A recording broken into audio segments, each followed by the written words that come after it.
I always think the best things you can find are sometimes in museums, like the pasta museum and that chitarra. But today, I want to show you a dish from home that is good enough to be in a museum itself. And it's called macaroni alla chitarra. And we're going to start by making the sauce for that. And you want to start with some fresh herbs. Actually, this is a dish that hails from the Abruzzi region of Italy. Here I've got some fresh rosemary, and here's some fresh thyme. And so I want about 2 tablespoons of each, and I just want to put them on a board like that, with about 3 cloves of garlic. And then all I want to do is chop those up together until they're somewhat fine, and it smells very fragrant. So now in that goes. And all I want to do is let that cook, maybe for about 3 or 4 minutes or so, just to flavor that oil. So move it around with a spoon.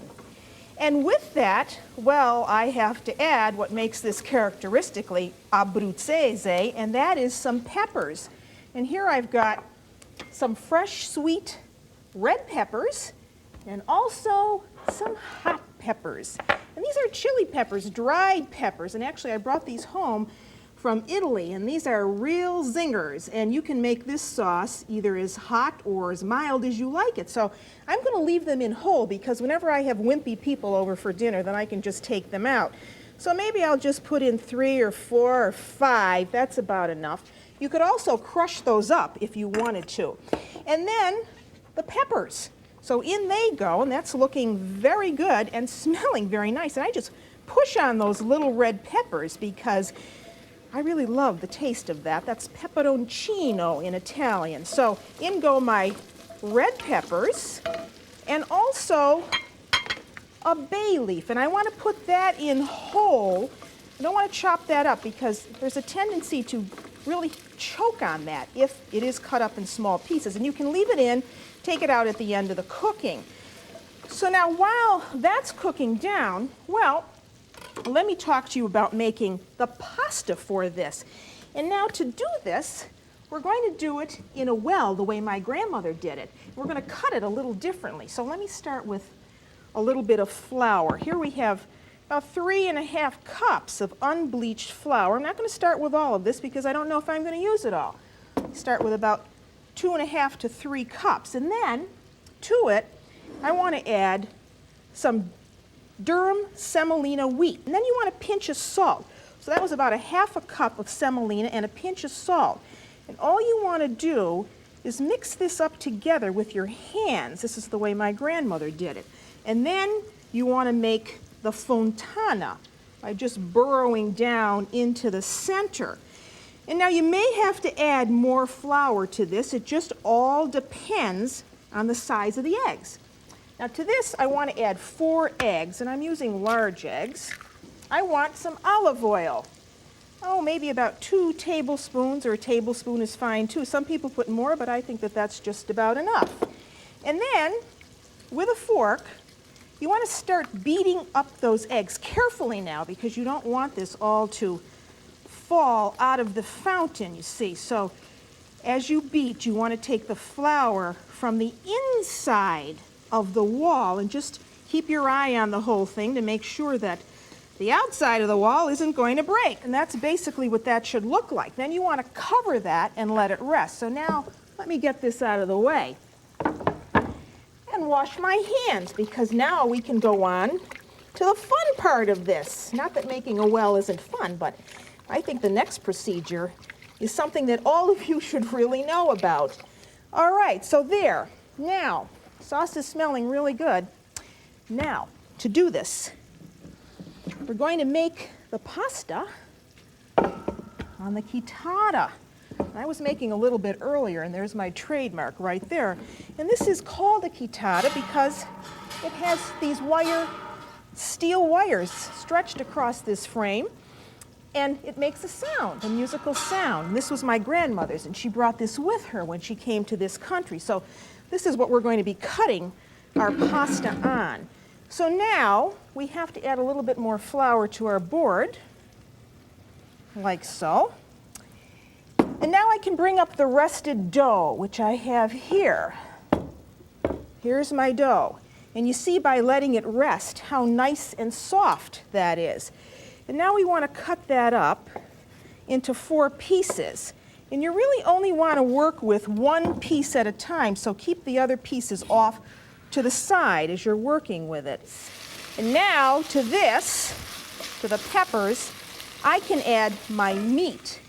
And now here I have ground lamb. This is about a pound of ground lamb, but if you didn't like lamb, well, you could use ground pork.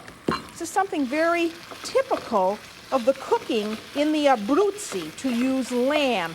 Of course, there's a lot of fish in the cuisine and also a lot of macaroni. Start with a small piece, and then you may have to flour your pin. And this is the same pin that my grandmother used.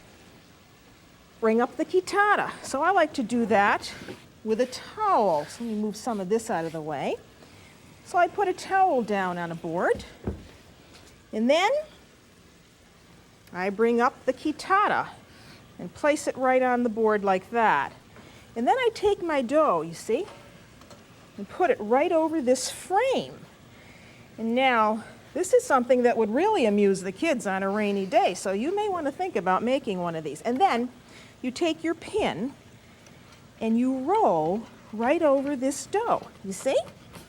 And as you do, and I probably could have made this just a little shorter, what happens is you form the pasta strands, which go right through the chitarra. I'm going to cut that piece off at the end. Sometimes I get carried away. So there, I'm going to pull that down, pull that right down, and take that piece of dough off and use that for something else. There. And here you have this wonderful looking spaghetti. It's almost a square cut. I don't know if you can see that. Over. And now, here's the mistake that you don't want to make when cooking any kind of pasta, really. You want to make sure that you have enough water in your spaghetti pot. So you want to start out with at least 4 quarts. 4 to 6 is even better. Bring it to a boil, and this water has been salted now with about 2 tablespoons of salt. And then simply take your pasta. You get that up to high now. Get your pasta, and this is going to cook in no time, and get it right in there. I've even got it outside the pot. Get it in there.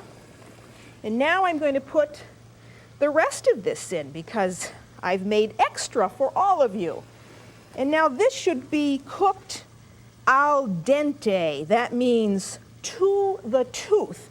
You don't want to overcook this, and fresh pasta really cooks in no time at all. This will probably be cooked in 2 or 3 minutes. So get it in there. Now what else goes in here? Well, we need some salt to taste, and I like to use butcher's pepper.